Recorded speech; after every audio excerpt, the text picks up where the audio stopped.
compañero, creo que estaremos siempre aquí. Cuando nos diga, venga, otro libro, aquí estaremos para poder leer, como buenamente podemos, y sobre todo con el corazón.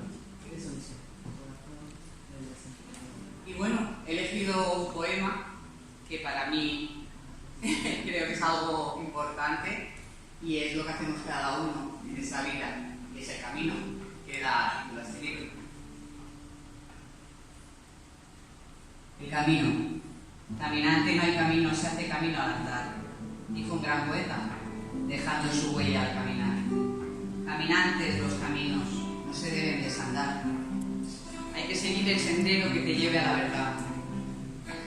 Si el camino que has andado no te lleva a ese destino, coge el camino más largo y el corto está corrompido.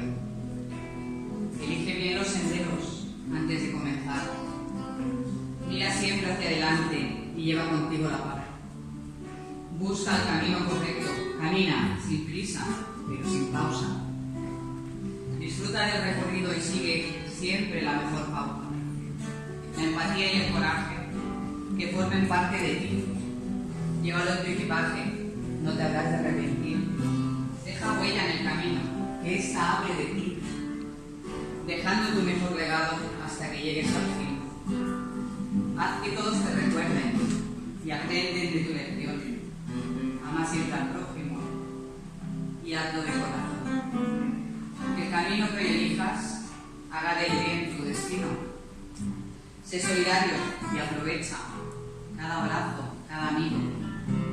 Que la vida es muy corta y se nos va en un suspiro.